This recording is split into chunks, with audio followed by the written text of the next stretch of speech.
Mga kababayan, viral po sa Amerika, partikular sa mundo ng mga scientist ang bagay na yan na tinatawag na 3i Atlas na nagta-travel po ngayon sa ating solar system at nakikita po nila na ito ay mabilis na papunta ang direksyon dito sa ating mundo.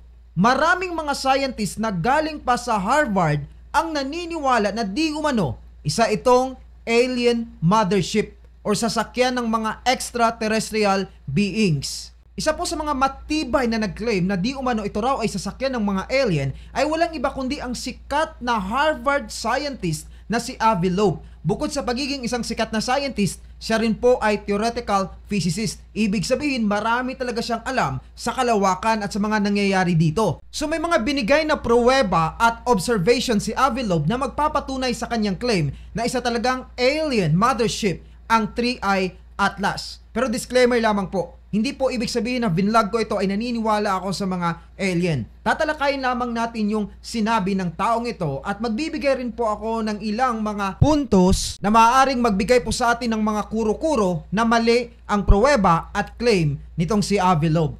Pero bago po ang lahat ng yan, ano nga ba itong 3i Atlas? Ang 3i Atlas po ay ang pangatlong interstellar object na nakapasok po dito sa ating solar system. Kapag sinabi pong interstellar, hindi siya bahagi ng ating solar system. Hindi siya na-e-impluwensyahan ng gravity ng araw. Galing ba po siya sa ibang star system? Ngayon may napansin po ang mga scientist sa bagay na ito. Kaya nila nasabing ito ay interstellar object. Unang-una, dahil sa kanyang bilis. As in, sobrang bilis po ng speed nito at iba po ang kanyang trajectory. Nakita rin nila na hindi ito na-e-impluwensyahan ng gravity ng araw. At higit sa lahat, mayroon pong parang usok sa buntot nito na parang isang usok or gas. At marami pa po itong mga katangian na nagbibigay ngayon ng tanong sa mga scientist. At ang iba sa kanila ay napapaisip talaga na maaaring ang bagay na ito ay isang alien mothership. Ayon po sa ilang mga scientist, partikular etong si Avi Loeb,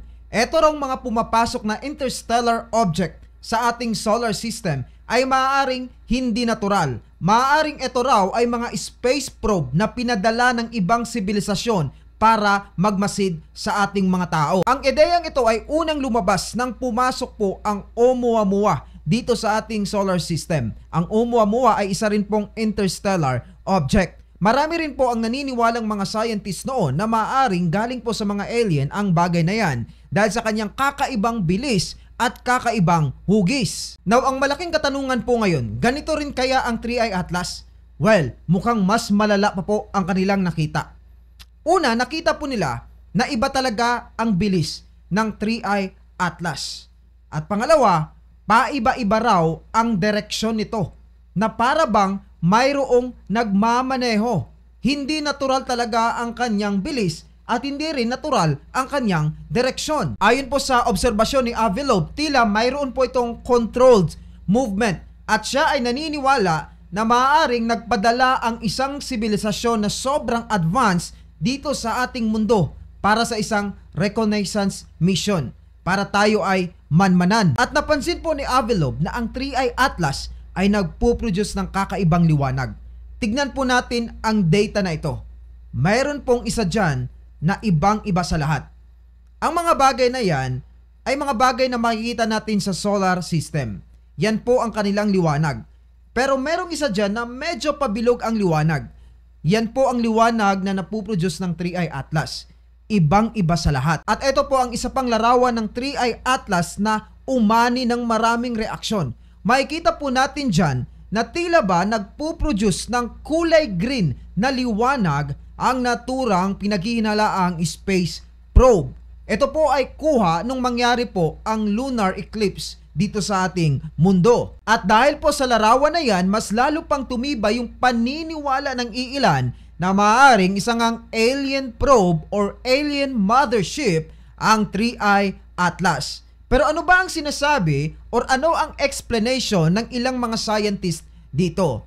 Bukod sa mayroong naniniwalang ito nga ay isang alien space probe, may mga naniniwala din pong hindi ito galing sa mga alien. Naniniwala sila na natural lamang ang ikinikilos ng 3i Atlas. Unang-una, kaya raw nagkakaroon po ito ng tila ba gumagalaw o nag-iiba ang direksyon dahil etong 3i Atlas ay binubuo po ng yelo. Kapag ito raw ay napapalapit sa araw, natutunaw ang mga yelong iyon. At dahil sa kanyang pagkatunaw, nagbabago ang kanyang bigat at tila ba nag-iiba ang kanyang direksyon. At bukod sa ito raw ay binubuo ng yelo, binabalot rin po ito ng gas. Ito marahil ang dahilan kung bakit tila mayroong nakitang buntot ng gas rito. At kapag napapalapit raw po ito sa araw, dahil sa matinding init, naglalabas ito ng jet ng gas. Kaya po nagkakaroon ng tila ba pagbabago ng direksyon ito o parang maneuver. At bukod dyan, wala pong malinaw na na-detect ang mga scientist na radio signal mula sa 3i Atlas. Wala rin po silang nakitang mga artificial na materyales dito na nagsasabing hindi talaga isang alien probe ang bagay na ito. Noong 2017, nagkaroon din po tayo ng isang interstellar object na bisita. Ito ay walang iba kundi ang Oumuamua. Noong mga panahon na yon, nasabi rin ni Avi Loeb na ang Oumuamua ay isang alien probe dahil sa kanyang kakaibang hugis na parang hugis sigarilyo or pancake. Bukod sa kanyang kakaibang hugis, nagbabago rin po ang bilis na ito sa isang misteryoso at kakaibang paraan.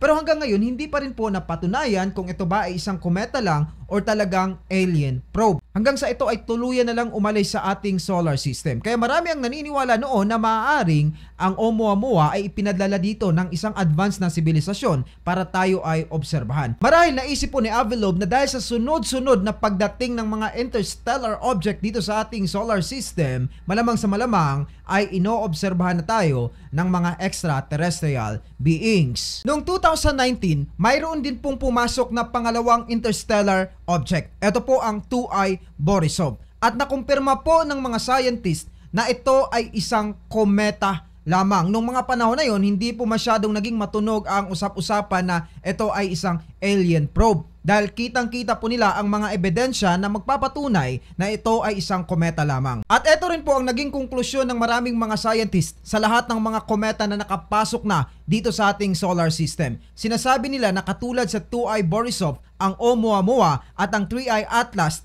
ay isa lang ding kometa. Yun nga lang po ang problema, hindi talaga strongly confirmed na talagang kometa ang mga bagay na ito. Kaya hindi po maiiwasan na marami pa ring naniniwala sa mga teorya ni Avi Loeb na ang mga ito ay mga space alien probe. Ilan sa mga netizens ay natatakot na baka tayo ay sakupin na ng mga alien. Yung iba naman ay nagsasabing baka tayo ay minamanmanan na talaga nila. At yung ilan naman ay nagsasabing baka hindi friendly ang mga ito at tayo ay lulusubin na pagdating ng araw. Pero ang malaking katanungan po ngayon, tayo lang ba talaga ang nag-iisa dito sa kalawakan? Or may mga advanced pang sibilisasyon na kapitbahay natin na unti-unti na tayong dinadalaw at inoobserbahan. Noong September 5, 1977, ipinadala ng NASA sa kalawakan ang Voyager 1.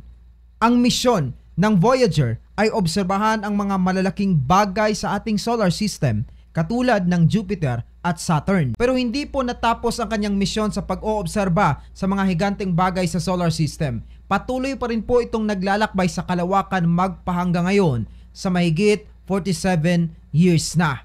Hanggang ngayon ay patuloy pa rin po itong nagbibigay ng data sa NASA.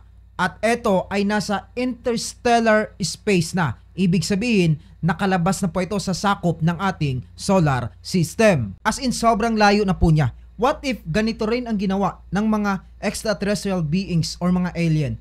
Mula sa kanilang planeta ay nagpadala rin sila ng mga katulad ng Voyager 1 upang pag-aralan din ang kalawakan. At ang mga Voyager na ito ay lumagpas na rin sa kanilang system at nakarating po dito sa ating mundo. Ngayon, kung sila ay nakakuha ng data dito sa ating solar system, maaring mayroon na rin po silang nalaman patungkol sa atin. Yun po ay what if lang naman. Hindi ko sinasabing yun talaga ang nangyayari. Pero makikita po natin na ang mga scientist ay hindi rin po magkasundo. Bagamat sila ay matatalino, hindi sila magkasundo kung talagang alien probe ba or kometa yung mga interstellar objects na pumapasok po dito sa ating solar system. 2,000 years ago, nagkaroon din po ng isang malaking pagkalito ang buong sangkatauhan nung dumating si Jesus Christ. May mga nagsasabi na siya ay Diyos. May mga nagsasabi na siya ay ordinaryong tao lamang, anak ng karpentero. Pero ang malaking katanungan, bakit nga ba pumunta or dumating si Jesus Christ dito sa mundo? Ang sagot ay malinaw na malinaw.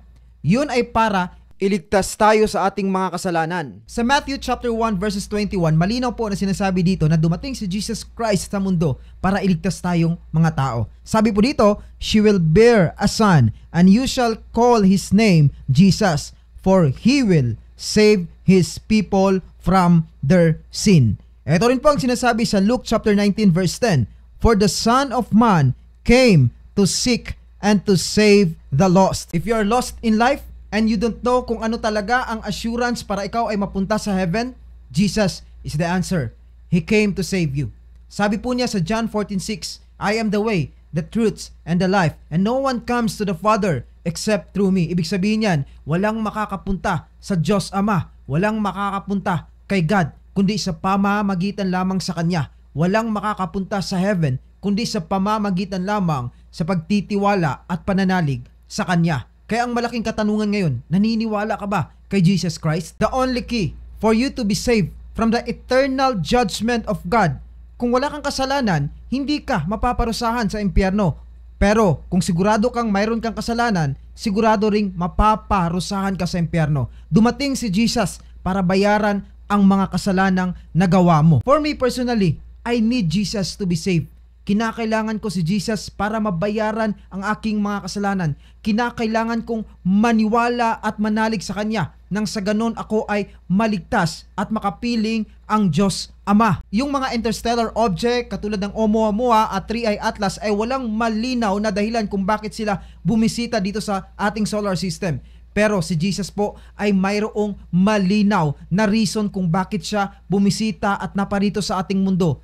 Walang iba kundi ang iligtas tayo. Walang iba kundi ang iligtas ka at ako. At ang decision sa kaligtasan na ito ay nasa mga kamay mo. All you have to do is to believe. Sabi po sa John 3:36, "Whoever believes in the Son has eternal life. Whoever does not obey the Son shall not see life, but wrath of God remains on him." Ang malaking katanungan po ngayon, do you believe in Jesus? Do you believe na siya ang namatay sa cross para bayaran ang ating kasalanan nang sa ganon ay makapiling natin ang Diyos Ama? Kung ikaw ay naniniwala, sinasabi po sa last verse na binasa natin na dapat natin siyang sundin. Sundin ang kanyang mga turo at tuluyang talikuran ang mga kasalanan. Thank you for watching this channel. Para sa marami pang konspirasiya, kaalaman at mga Kristiyanong usapin, patuloy lamang na tumutok dito. Ako po si Evad PUP. Mabuhay at pagpalain ang bansang Pilipinas. Peace out! Boom!